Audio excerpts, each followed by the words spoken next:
Yoga in Action proudly presents The Lost Ways of Knowing with Circle Yoga Shala's Matthew Krebs.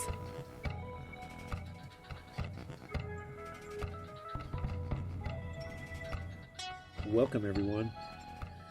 Let's give a quick recap of the last episode. Last time we were finishing our series on siddha-based practices and talking specifically about the subtle body.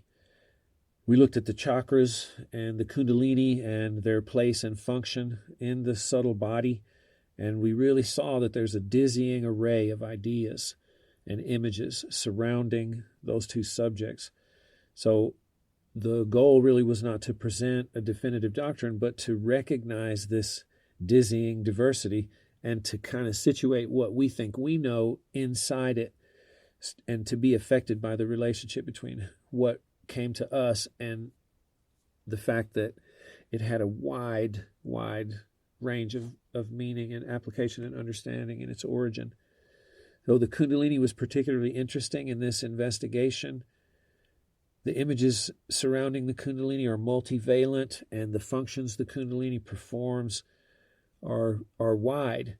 And this started to generate this paradox that we noted. So we saw that the Kundalini is the giver and taker of life both, that when awakened, she is the medicine of liberation, but when asleep, she's the poison of death. And when asleep, she is expressed as our ignorance, but when awakened, she is expressed as our liberation, Jivan Mukta, freedom in this particular life. Now, these paradoxes arise necessarily within the context of the Enlightenment endeavor. I think that's something I tried to suggest last time. That Enlightenment endeavor can also be called self-creation philosophically, the paradoxes of self-creation. And this will become the focus of future episodes. We want to talk about those paradoxes and talk in a way that allows us to use our imagination to interface with the images and so on that we glean from the traditions when we look at it. So we ended last time with a myth of what it means to live in a place, what it means to move and develop in a place where poison can indeed be medicine. And that was the myth of Shiva and the churning of the ocean. Remember that when the gods and the demons churned the ocean, they produced amrita, or the nectar of non-death, but they also produced the hala hala, the poison that spilled out of the great serpent's mouth and threatened to destroy the entire universe. So the supreme yogi, Shiva, comes, takes the poison in his mouth, and begins to swoon because he doesn't swallow it and he doesn't spit it out. He just holds it steady. And so he eventually transmutes that into nectar. And the nature of this process is alchemical. We know because it involves a color change in which his throat becomes blue and one of his names becomes Nilakanta. So if this is an image of what it means to develop in a place where poison is medicine, it's an image that shows what inner work is. At the Shala, we call this kind of work not repressing and not expressing, just like Shiva did, holding the hala hala or the poison in this middle space in the throat in a way.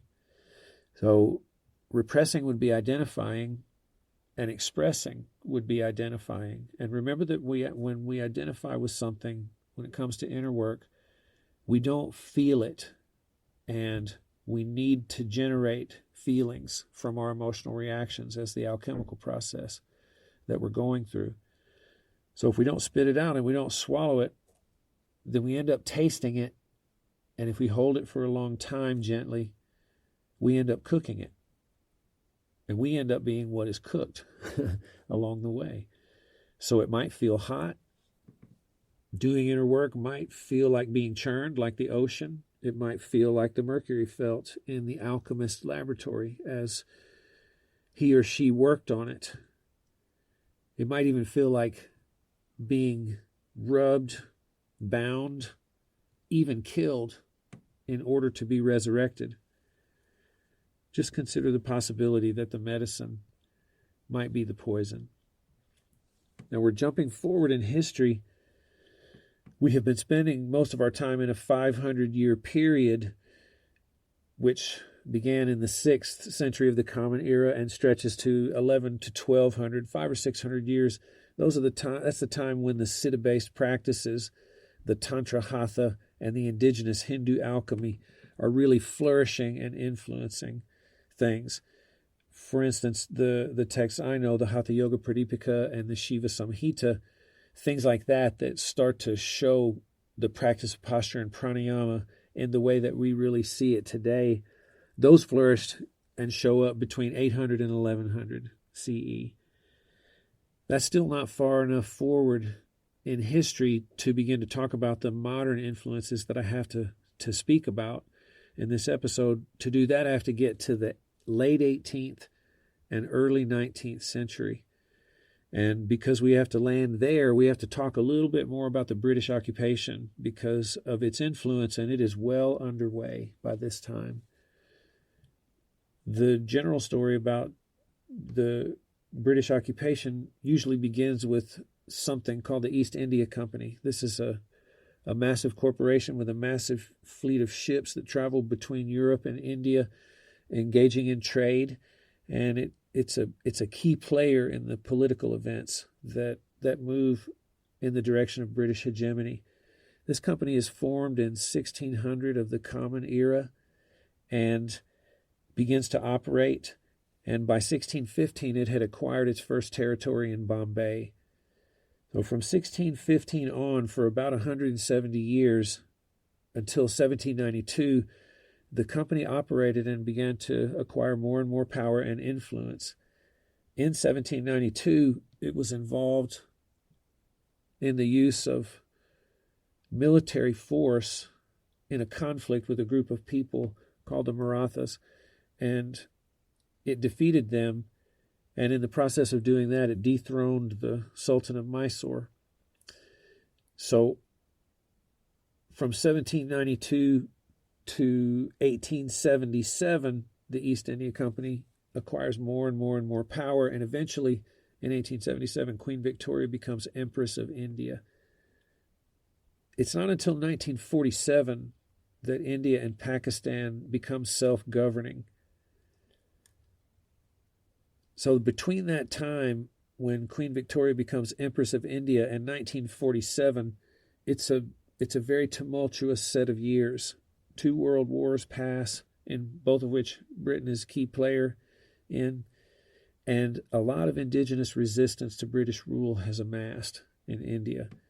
So this is important for us, really, because yogis, and therefore the practice of yoga, as it's understood, are key figures in this British resistance. So if we sum all that up, for 350 years, there is European presence and powerful influence.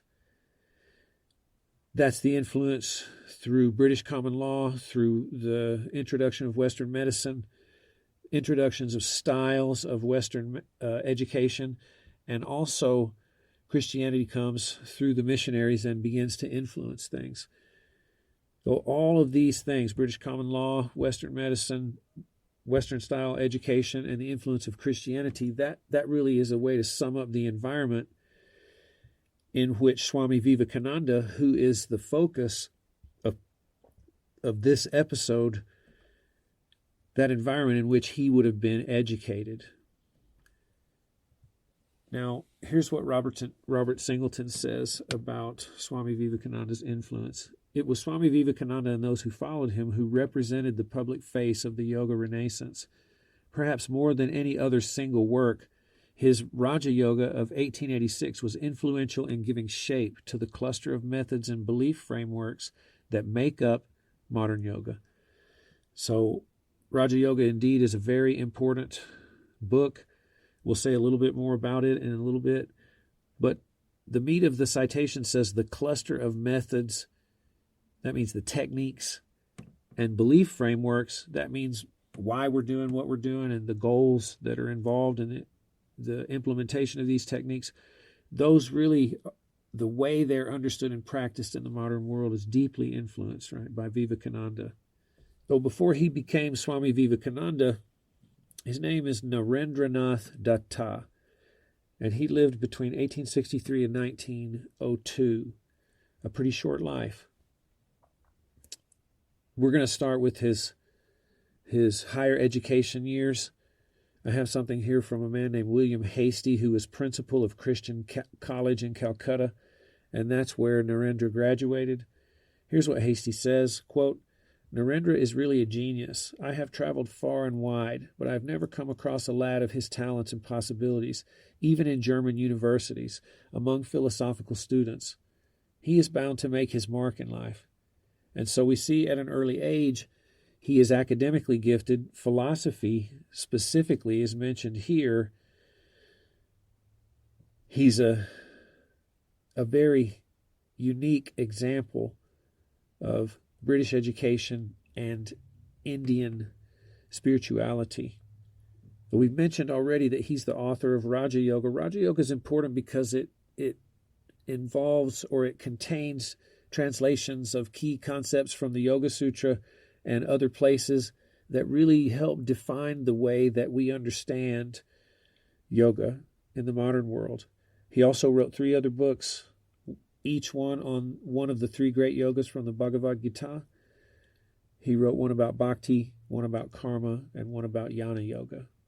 Now, Vivekananda is active in his day in raising money and spiritual matters, and through a series of events makes his way to America in 1893, and he visits the Chicago World's Fair, and he gives a speech at an event known as the Parliament of World Religions, and this speech caused a real stir. It was very influential, and often is referred to as the time when yoga came to the West. Now, the Swami was very dashing, as we've already mentioned, highly educated. He had very sophisticated political views, and he understood and was able to discuss current scientific views, such as Darwin's theory of natural selection, which is a hot topic, of course, at that time, even as it is today. And so, through this speech that he gave and the recognition that it garnered him, he was able to move in America and publish his book and speak at Harvard, give a series of lectures at Harvard. He moved with the intelligentsia of the time. I think I read that he knew and influenced William James, who was evidently very impressed with him. And so this tells you something a little bit about who he started, or who he was. And I've mentioned he had sophisticated political views and also one foot in Indian spirituality. We'd like to drill down into that just a little bit now.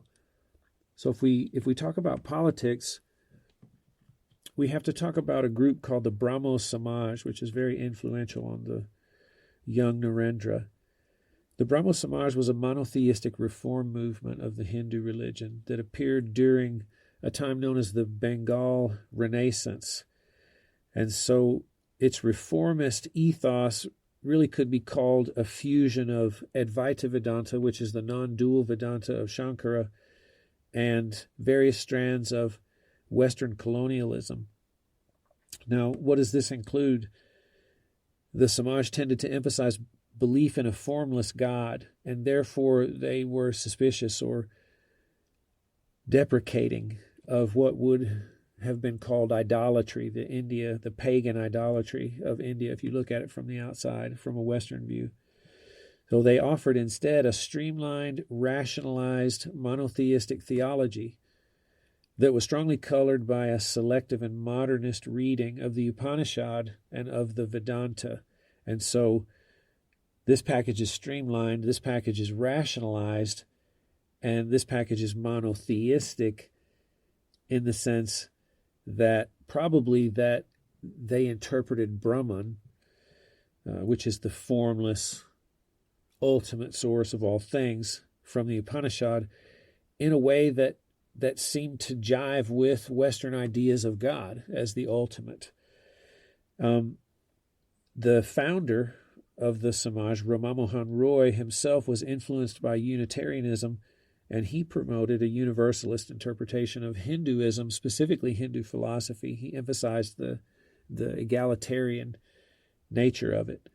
But paradoxically, he was also a Hindu exceptionalist. Now, what does that mean? It means that he number one, placed the philosophical and spiritual heritage of India above that of his conquerors. Number two, he seemed to feel that native Indians themselves were particularly constituted for meditation and for having easy access to states of absorption.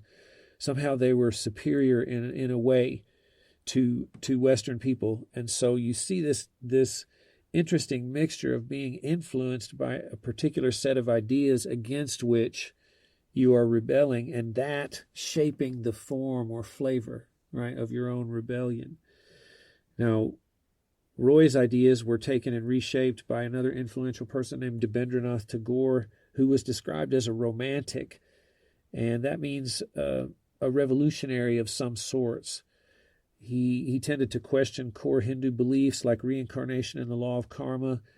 He also questioned the authority of the Vedas, which is a big deal. And instead, he focused his message on the power of personal experience. That says something else about his romanticism.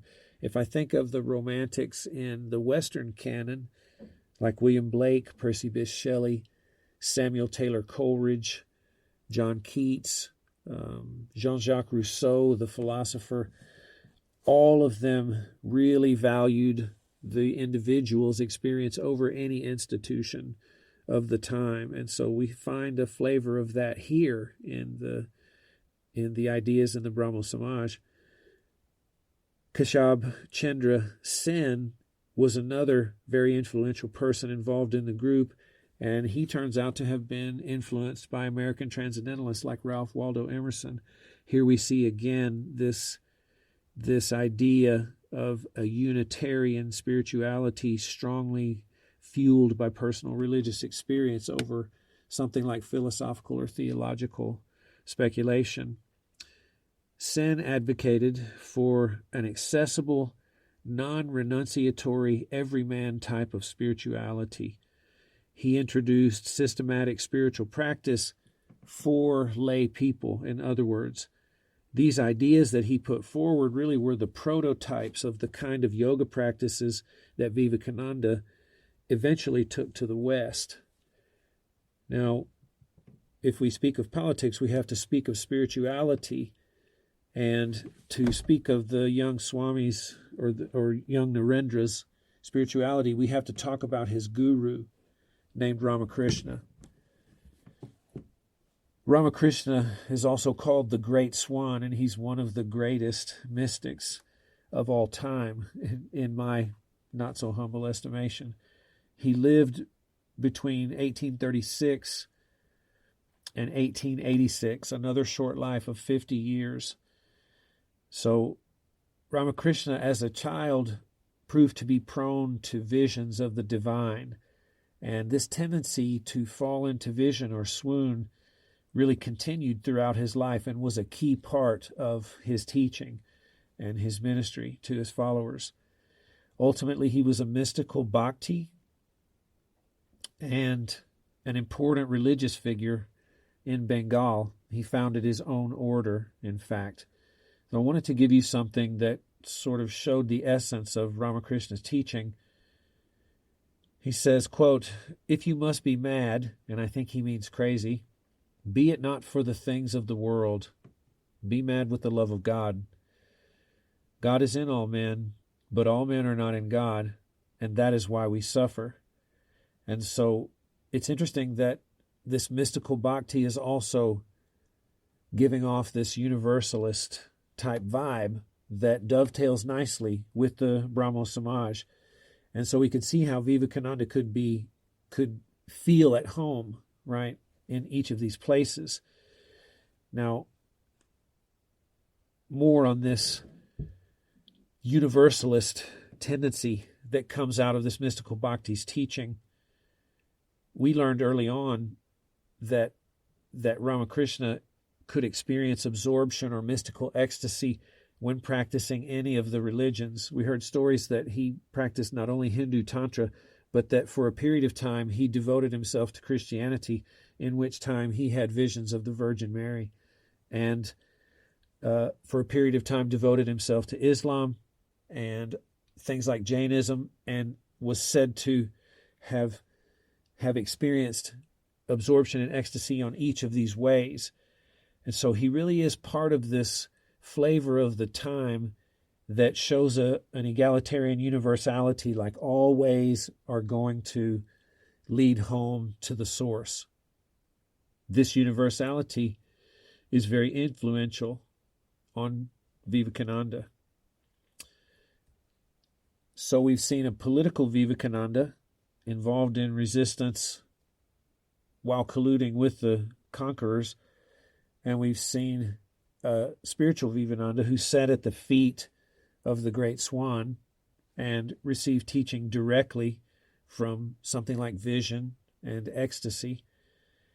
And that kind of gives us the idea that there were two Vivekanandas, one that was more political and westernized and scientific, and one that was more attuned or open to something very mysterious, and possibly, if we say it from the Western side, something that looks irrational, quote unquote. So I want to talk about each of these Vivekanandas because I think we really got one of them more than we got the others. We could say there's Vivekananda the skeptic, and we can see this in his early behavior in relation to Ramakrishna. The young Narendranath initially rejected many of Ramakrishna's central ideas and practices, ideas like Advaita Vedanta, the non-dual Vedanta of Shankara, because it tends to look irrational to those who have been educated in a certain way, because it necessarily involves paradoxes.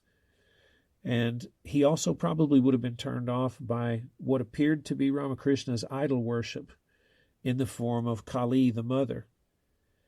It said that he initially labeled the saints' ecstasies and visions as, quote, hallucinations.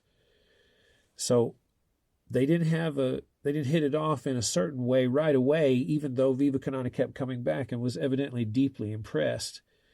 Eventually, he took Ramakrishna as his guru, and through further and further encounters and more contemplation and practice, he grew ready genuinely to renounce everything in the pursuit of knowing God, which is what Ramakrishna advised.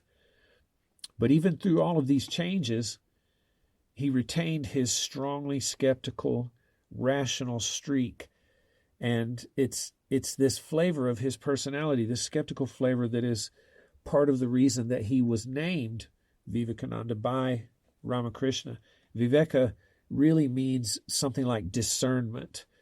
And so Ramakrishna was charmed by this quality and evidently thought it very important by giving the newly minted Swami a name that reflected that character. And remember, we're talking about Ramakrishna's chosen successor.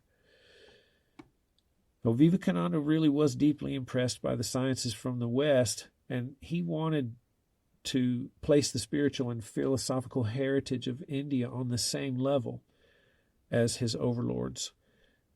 He wanted to insist that India was the birthplace of all that is holy and rational. He wanted to rescue India from the image painted of her by the first European settlers as a backward, widow-burning, superstitious nation badly in need of modernization. And he marshaled his skeptical philosophical intellect in all of those endeavors.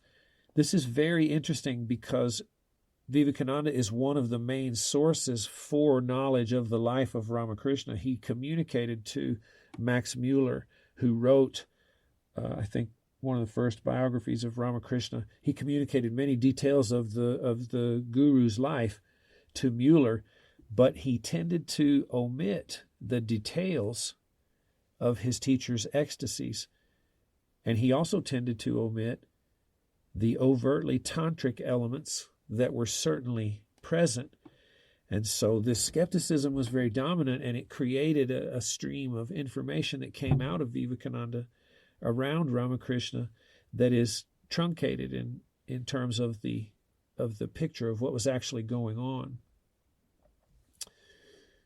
So if there's Vivekananda the skeptic, then there is also the Vivekananda who deeply fell in love with Ramakrishna and was open to that kind of absorption and quote-unquote irrational practice that looks like idolatry possibly and looks like ecstasy and swooning, which are not, again, rational according to that view that was brought by the West. I wanted to give you something of this covertly mystical Vivekananda. This is a poem he wrote to Kali the mother, who was definitely Ramakrishna's chosen deity, the place where he wanted to lay his head and lay his heart, and the space in which he wanted to be absorbed at all times, so much so that his students had to call him out of his reveries and feed him, because he evidently would have stayed forever in bliss if they had let him. So, a poem from the covertly mystical Swami to the Divine Mother. The stars are blotted out, the clouds are covering clouds, the darkness vibrant, sonant. In the whirling, roaring wind are the souls of 1,000,000 lunatics just loosed from the prison house, wrenching trees by the roots, sweeping all from the path. The sea has joined the fray and swirls up mountain waves to reach the pitchy sky. The flash of lurid light reveals on every side 1,000 shades of death, begrimed and black, scattering plagues and sorrows, dancing mad with joy. Come, mother, come, for terror is thy name, death is thy breath, and every shaking step destroys a world forever. Thou time the all-destroyer, come, O mother, come. Who dares misery? Love, and hug the form of death. Dance in destruction's dance. To him the mother comes. So I can promise you that this is not the Vivekananda that was presented at the World's Fair at the Parliament of World Religions, and nor was it the Vivekananda who sat and spoke about psychology and the latest theories of the unconscious with William James, or the one who spoke at Harvard. This is the one who he felt had to be hidden in some way, and this tendency in him to leave out a deep part of the story, right, of who he was, is inside his evaluation of yoga, particularly his disparagement of Hatha Yoga, that actually is our nearest ancestor. And so ultimately it seems like that the skeptic Vivekananda won out.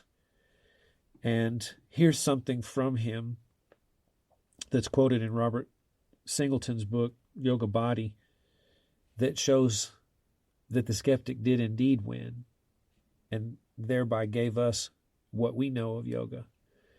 Quote, anything that is secret and mysterious in these systems of yoga should be at once rejected on the grounds that the mystery mongering they involve weakens the brain. So, if the skeptic winning out, in a sense, affected modern yoga directly, we need to say a little bit about how that is the case. We can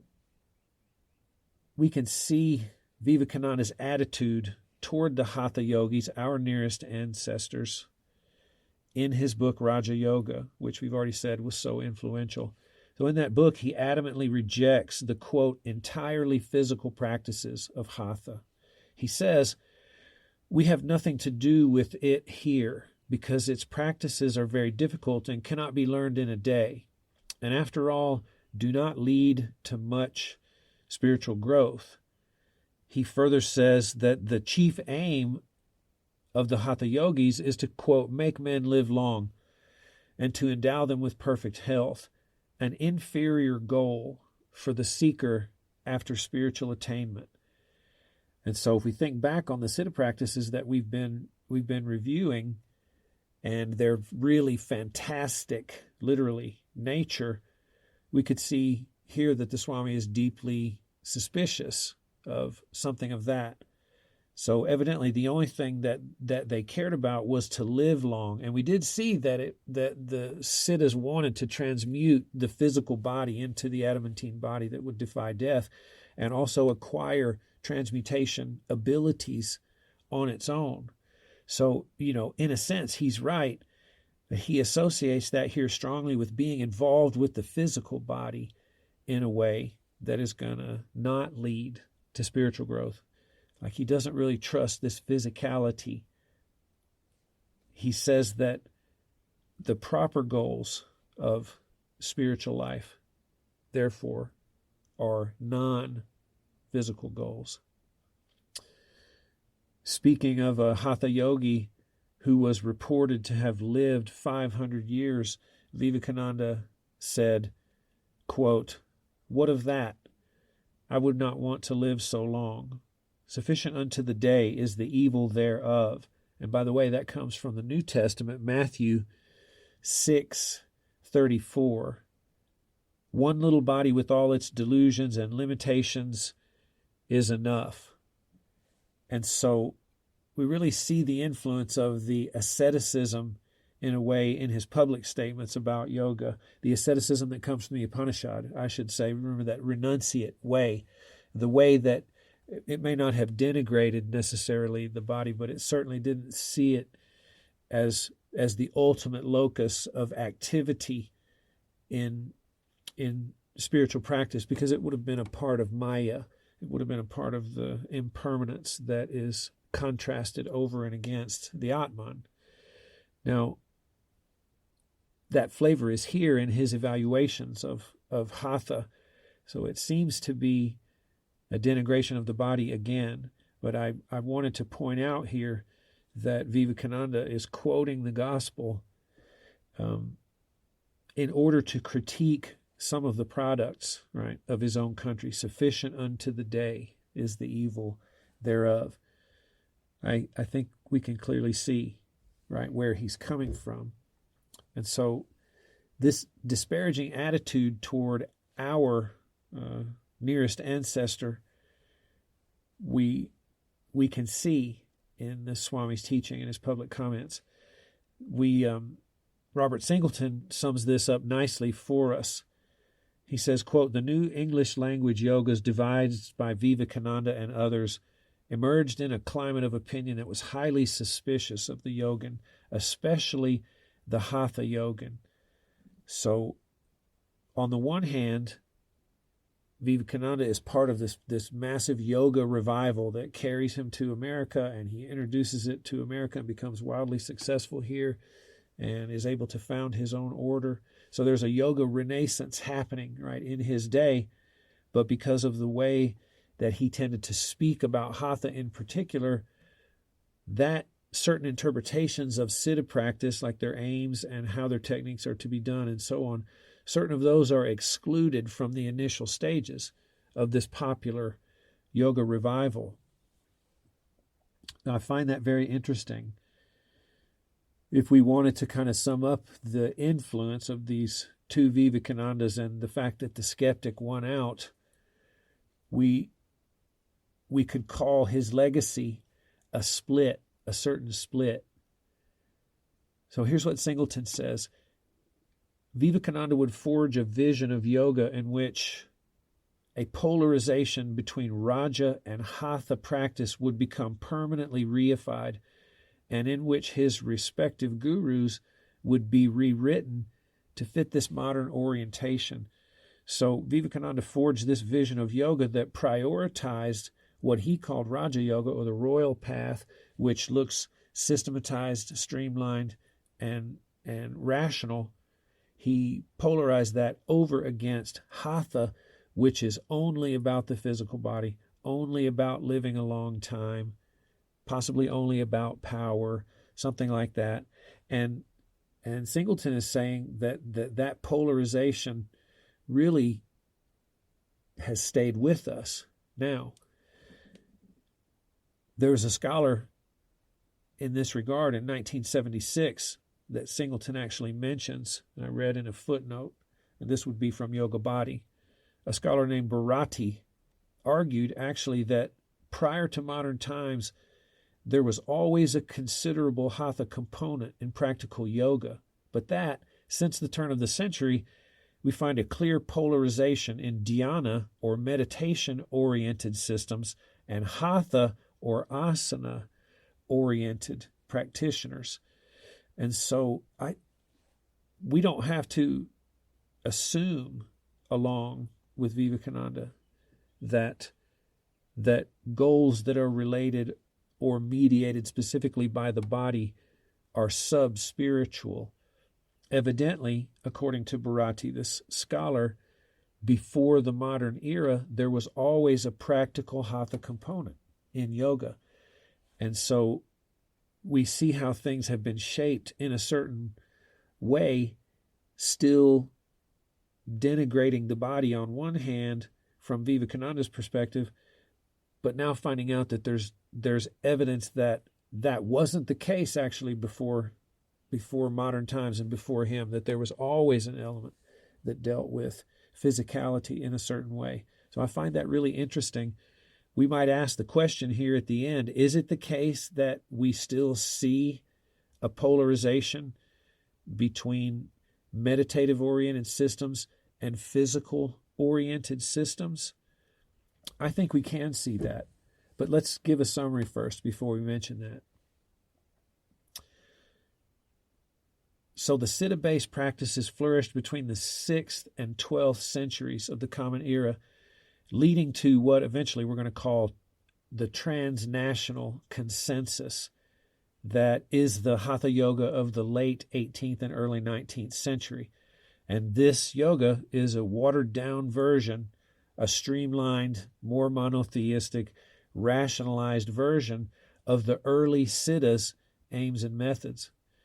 Well, Swami Vivekananda is a key figure influencing yoga in the West. His political and spiritual leanings show a strong influence from British colonialism. We could say that influence is shown in Western, which would be Greek, notions of rationality as the primary force that should organize knowledge and determine what is real. We could also see those influences in the more liberal universalist interpretations, right, of the Christian doctrine. Oh, his legacy left us a polarization between systems of yoga oriented by his definition of Raja yoga and those oriented more toward more gross physical practices like the Hatha Yogins. And we asked just a minute ago, do we see this division, happening now? I think we do. I think we see this same kind of value system at work when, for instance, quote, gym yoga is disparaged as unspiritual. Or when we hear phrases like yoga's not about the asana. It's not really about the body. We, on the one hand, are involved in a practice that is deeply somatic in a certain way, and where the physical is marshaled in the service of higher ends in a certain sense, but we still really feel like we need to be able to distinguish from vulgar concerns that are only about the asana. I know you've probably heard or possibly even disparaged Twitter yogis. So be careful with these notions, because remember, according to Bharati, prior to the modern era, there was always a practical, physical hatha element in larger systems that were practiced. So we should be careful with our value judgments. I hope this has been interesting. I hope it's helpful in some way to look through these influences that have come to us. We sure appreciate your listening. God bless you, and we'll see you next time. Thank you for listening.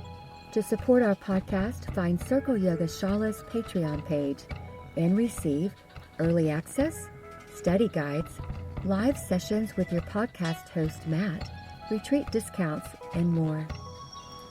Circle Yoga Shala is a school for yoga, creative movement, and self-inquiry in Arkansas's Ozark Mountains. Offerings range from beginner yoga teacher training to an internationally accredited yoga therapy program, as well as Ayurvedic cooking courses for individuals and professionals like chefs, nutritionists, and life coaches. Additional retreats include equine inquiry, CEUs, yoga and recovery, and so much more. Subscribe to our quarterly publication, Yoga in Action, a comprehensive body of literature. To know more about our in-person offerings, visit circleyogashala.com.